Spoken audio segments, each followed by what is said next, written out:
Hi, everyone. Welcome to the SoccerBeat podcast.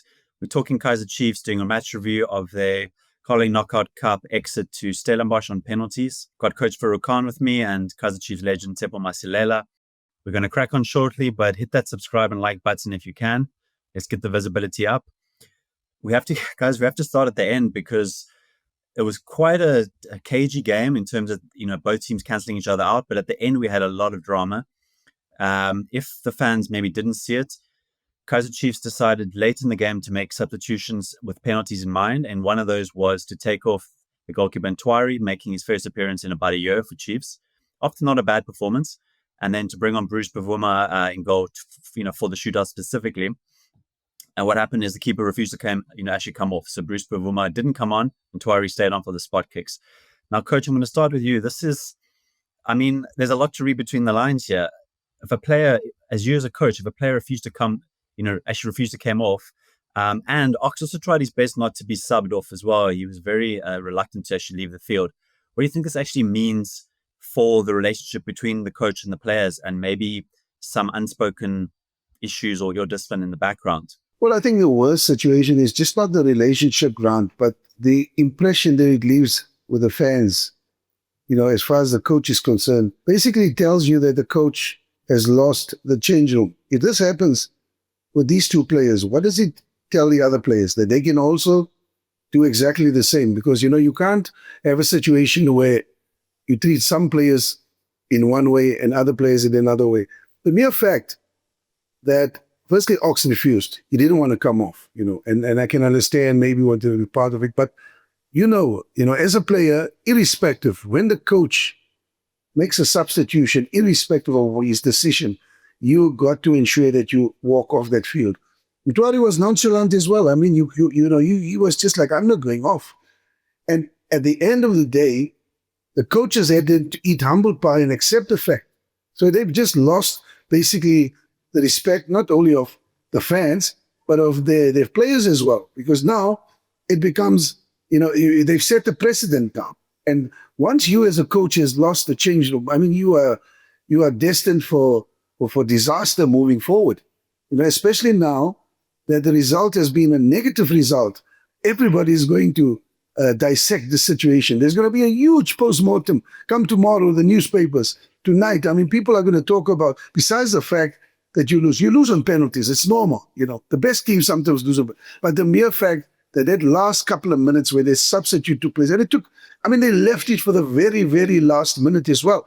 So I think the technical team got it totally wrong today. I don't even go to as far as the substitutes were made. I mean, you bring on Morris. Morris hardly touches the ball, and you giving him a pressure penalty. That fifth penalty is the penalty that decides the outcome.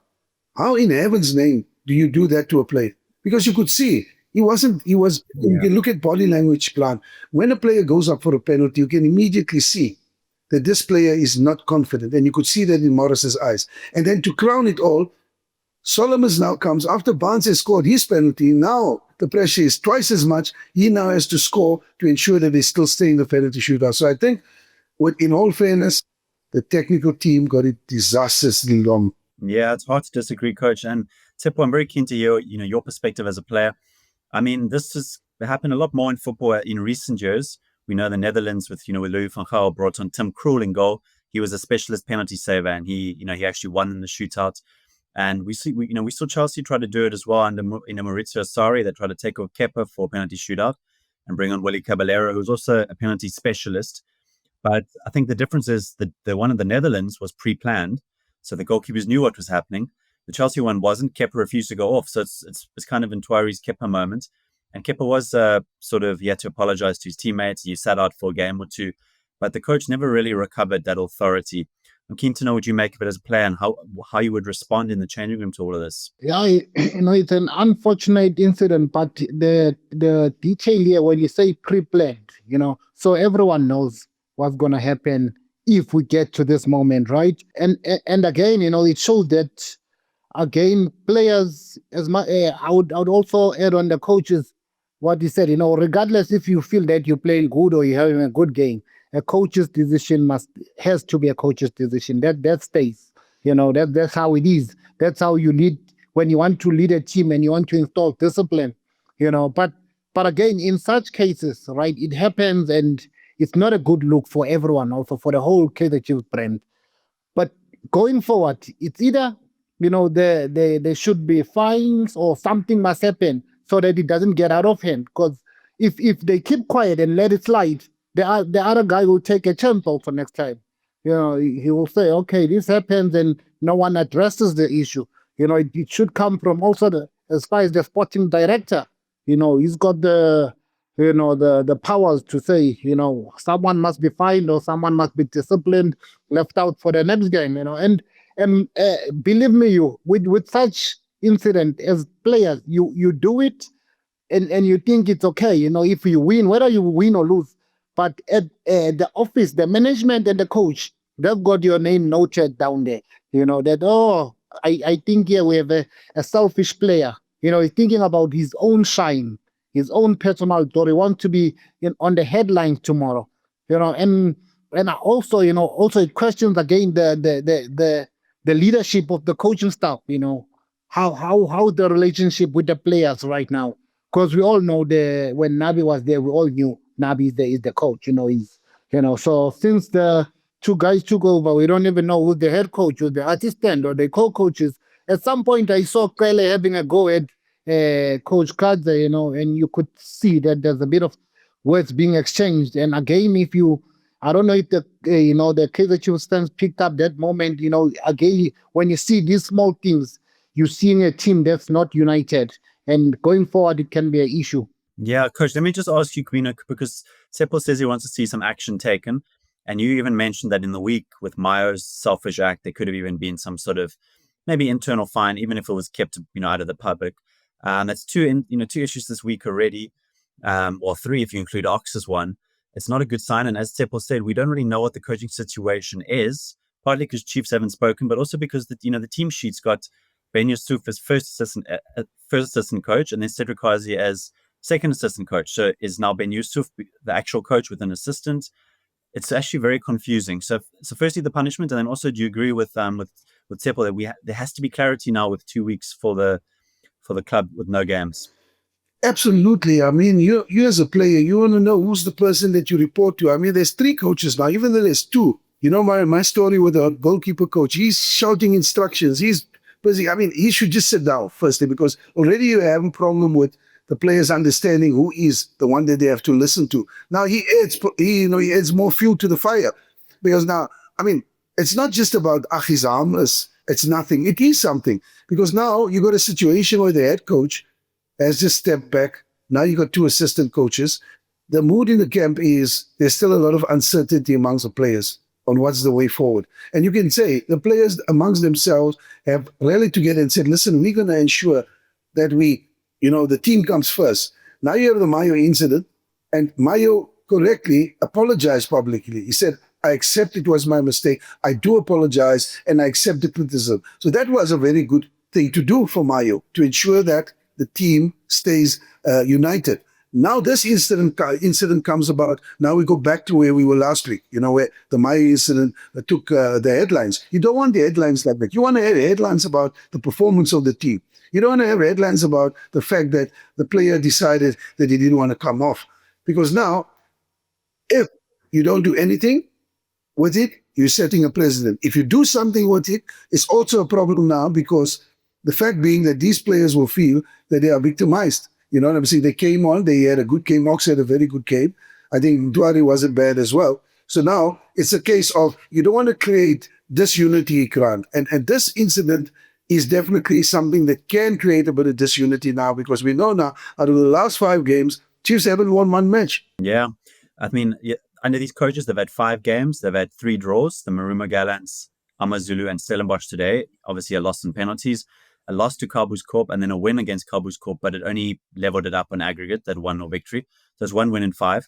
And as Coach said, we have to look a bit at the performance. If this hadn't happened, there wouldn't be this to talk about. So let's talk about the 118 minutes before that, Tsepo. The one thing, they held subs back, the coaches. McCarthy, Morris, and Bruce Bavuma would have been the 4th, 5th, and 6th subs. So they didn't exactly throw their whole bench at this game to try and win it before the penalties. But the bench didn't really inspire you either. You didn't look at it and think, there's 3 or 4 guys there to throw on to win this game. So they could have maybe thrown on Chislett or McLeod, but we haven't even seen Chislett, and Frosler hasn't really taken his chances. So there weren't that many options. Can you understand the subs that that happened? And do you think Chiefs actually did enough to win the game in the regulation and extra time, or was a draw pretty fair? Instead, he seemed to have a plan and it worked. I think they did have a couple of half chances, to be honest. The Maya one in the second half, and he also hit the crossbar, the effort from Mayo, and they had a couple of box entries. Kaizer Chiefs, Stellis, they didn't really trouble the Kaizer Chiefs box or the keeper, and with the sub, as you say, when you look at the bench, and now it goes back also to the plannings and signings. I think maybe also they signed players late because of issues. Because you have a Mabue we haven't seen. I don't know if he's catching up on fitness or he's injured. Also Igadoro we haven't seen. Singa we haven't seen. Chislett. So also the planning with the signings. It should be a lesson. You do your business. You try to do your business as early as possible. So if you have to release guys, you release guys. You have your squad ready for the season when it opens, because now you have guys that are way behind, maybe because of fitness, or maybe some guys are injured. But I think also a draw was they had a lot of box entries, but they didn't have clear cut chances.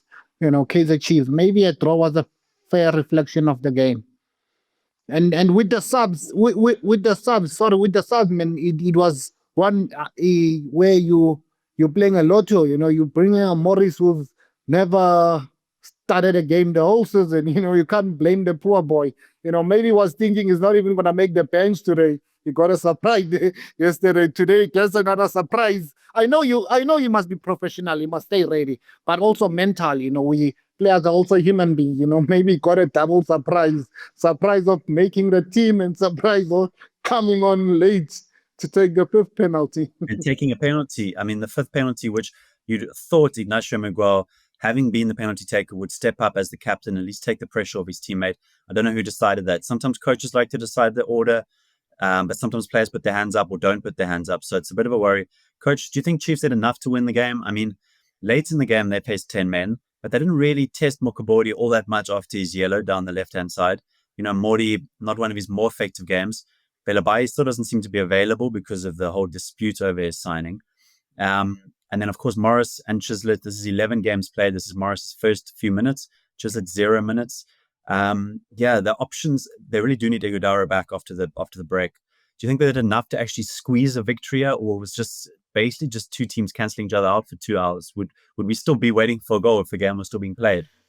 Well, I think they had the better chances. They put one against the post Mayo. They came close compared to the fact that, as Tsepo said, Stelli's never really threatened Kaizer Chiefs. It's a typical cup game, Grant. In a cup game, it's not about how nice you play at times. It's about making sure that you get that important goal or goals to ensure that you go through to the next round. But I think the magic word here is uncertainty. We spoke earlier about the fact that there's certain players we are uncertain about is the media. The fans are uncertain. I think it's the duty of Kaizer Chiefs to say to all of us, listen, Mabue is injured or is not fit yet. These players, Chislett is 80%. We're just looking to get him to about 85, 90%. So now there's no uncertainty. So we can't, think about it as, why is it happening? We're not unsure of why it's happening. We have reason to understand why it's not happening. But on the balance, I think at the end of the day, it was going to come down to penalties. I do feel even though Stellenbosch didn't have clear chances, they played a good quality brand of football in ensuring that they kept Chiefs at bay. Chiefs was very dangerous on the counter-attack, and I think the way Stevie Barker set up his team, he dealt with it very effectively. He closed them down on the flanks. He didn't allow them too much space, and whenever they got down the flanks, they were able to stop those crosses coming in. They were able to win the 1v1 duels on the side. So I think, in fairness, a draw was a fair result, but it came down to penalties again. And, just to echo what Tsepo is saying, you don't throw Morris to the wolves. The guy hasn't been that player. He hasn't had a fantastic preseason. He's not being part of the plan. There's been a lot of talk about him getting loaned or getting put up, for a transfer. Now you bring him into the squad, and then you throw him in, and then your leader one of your leaders, in my opinion, Miguel must come to the party. He's always the dominant player in the game. He made several fouls, which is unnecessary, I believe, at times. So he should step up. It's no use wanting to be the leader on the field, but when it comes to the penalty shootout, you hide. He should have been one of them to say, listen, Morris, relax. You haven't been part of this setup. Let me take the responsibility. I think that's fair, gents. We've covered a lot today. Chiefs usually beat Stellenbosch, 7 wins in the last 8. But the co-coaches or the caretaker, we don't really know what it is, couldn't get the victory against Illies this time around. Another chance at a Chiefs trophy is gone. 2-week FIFA break now. I'm sure we're going to talk more because there has to be some sort of message from the club in this period. Guys, thanks for joining me. We'll chat soon.